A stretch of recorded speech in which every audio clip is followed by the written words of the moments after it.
What's going on, guys? Welcome to Let's Talk Nerd. I'm Mike, and in this video I want to show you guys how to upgrade the storage on your PS5 with one of these things, an M.2 SSD.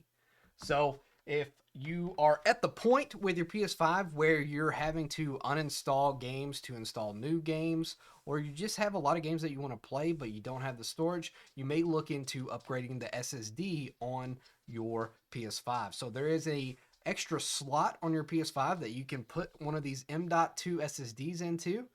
This one is a 2 terabyte Samsung SSD. I'll provide a link in the description for you guys to check it out. In this video, I'm going to show you guys how to install one and the materials you'll need to actually go about that process. So without further ado, let's jump into it and I'll tell you guys what you need to get started. All right, guys, there are going to be 2 items that you need to accomplish this storage upgrade for your PS5. First off, the tool that you will need is a Phillips screwdriver size number 1. Most people will have screwdrivers laying around the house. You could probably get away with what you have. A 0 or 2 will likely work. But if you're buying this from scratch, go ahead and get the Phillips screwdriver number 1. Obviously, we're going to need a M.2 SSD here with a heat sink. But to note, I just want to 100% make sure everyone's clear. When you go to buy the SSD, make sure it is a Gen 4 M.2 SSD. Do not get a Gen 3. There's still some lurking out there at cheap prices. You may be tempted to buy one. It will not boot if you go to install this into your PS5. So don't waste your time and money by buying a Gen 3 to save a couple bucks. It won't work. So make sure you buy a Gen 4 SSD with a heatsink. Now, most manufacturers will have their SSD with a manufacturer provided heatsink. Usually it's a little bit more than buying it by itself, but you can also buy third-party heatsinks, and that's what I did. In this case, I got a heatsink for about $10. It's really just a piece of metal that you stick with adhesive on top of the SSD itself, but to each their own. I will include links to Amazon on both of these products in the description of this video. It is Amazon affiliate links, and it does help my channel, and I would truly appreciate it if you are buying this new. Go ahead and hit through that. That's what I recommend, the Samsung 980. So with that said, let's jump into actually going through the install process. All right, guys, so how we're going to start this off is you need to remove the cover that does not have the PlayStation logo on it. So on the other side here, you see the PlayStation logo. We want the opposite. So the disk drive will be facing away from you. You're going to take this bottom right corner here, and you're going to lift up and then slide to the left. And it may feel like you're breaking it. Just be careful. It is not the easiest thing to take off. Once you get a groove for it, you'll be able to take it off a lot easier. It took me quite a few tries to actually get comfortable with doing it without thinking that I'm going to tear it apart. So all we have to do here, and this is where your first, where the Phillips head driver is going to come in handy at first. So we're going to remove this plate here. So we're just going to remove this screw. Okay, you'll take this out, make sure you do not lose this. That's what holds the cover in place. We're going to take this little silver plate off, and this is where the SSD is going to go. So if you just have a regular SSD, I actually have a heatsink that I'm going to attach to this thing. I'm not going to include that in the video. We're just going to pop it in for now. But if you do decide to put a heatsink on, I highly recommend it. I'll include this one in the description of this video. But it includes instructions when you get it on how to actually attach it to the SSD. All right, so you're going to take the SSD and you're going to make sure this little slot right between these two chipsets, whatever you call them, maybe not chipsets, but you're going to basically make sure the spacer here slides in just like this. And then you may do this beforehand, but you want to take this screw out from here and you want to move it down to where your SSD is to hold it in place. Now, you may notice that I changed screwdrivers here, and that is because the other one that I am using is not very easy to get things that are really screwed in there. So I need a little bit more grip on mine. So we took the spacer and the screw here, and we're just going to move it in there and screw it in tight.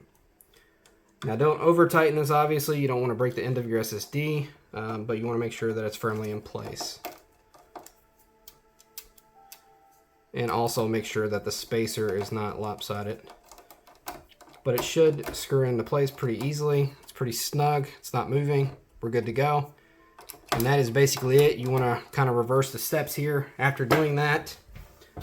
So you're going to then put the plate back into place.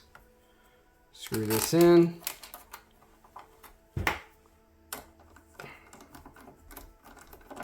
Make sure it's in there as best as you can. Doesn't have to be overly tight, just in case you need to go back in there for any reason. Then you're going to take the cover and try to position it how it was. So there, I have it slotted, and then you want to slide to the right as long as you kept it the same positioning. And that is all we have to do to actually install it. Now, next up, we have to actually configure the SSD on the PS5 after we turn it on. All right, so after you've installed the SSD, you went through that process, you're gonna plug your PS5 back up and you are gonna turn it on, and this is the screen that you're gonna get. It's gonna recognize that M.2 SSD that you just installed. If you are not getting the screen, more than likely that SSD is not working or you improperly installed it. So go back and review. But if you get this screen, basically it's gonna give you this warning that any data on the M.2 is gonna get deleted. That really only applies if you've used it previously, and just understand that all that data is going to be gone. That's what formatting does, and so that's part of the process. There at the bottom, that is one caveat to know when using M.2. Save data, screenshots, video clips can't be saved on that storage device. It's going to be saved either in the cloud or on the PS5 itself, so just understand that. So then you're going to go down here and you're going to highlight the format M.2 SSD. You're going to click X, and then it's going to go through that process. It should be fairly quick. Okay, once it's done formatting, you're going to be brought to this screen saying the read speed of your M.2 SSD is as follows. If you experience any problems while playing a game while installing an M.2 SSD, move it to the console storage instead. And basically, this isn't saying anything's wrong or anything. It's just giving you the read speed of your SSD. Mine is around 6,500 megabytes per second. That's what we want to see. So then we're going to push X to OK it. Now it is now telling us that your M.2 SSD has been formatted. To change where your games are installed, go to Settings, Storage, Installation, Location. To safely remove your M.2 SSD, turn off your PS5 first. So you're going to click OK. Okay, so once we gotten the formatting done on the SSD, you're going to reboot your PS5. It's all going to be done automatically. And once it comes back up, you're going to sign in. And then on the main menu here, you're going to go up here to the top right next to your profile, and you're going to go to Settings. From Settings, we're going to go down to Storage. And this is all your preference, but you know, since we just installed the SSD, we're going to change this location to M.2 from the console storage. And we're going to do that for both PS5 and PS4 games. And basically, any new games that you go to install will be on the M.2 instead of the console storage. Now, for your existing games, you'll have to do this in manual, but they made it pretty easy to do. So let's just go ahead and take a look at The Last of Us Part 1 that's installed on here. We're going to do select items to move. We can also go ahead and I'm going to pick my Siphon Filter games here. And we're going to go move. And then it is going to go through the process of moving these games from console storage to the M.2.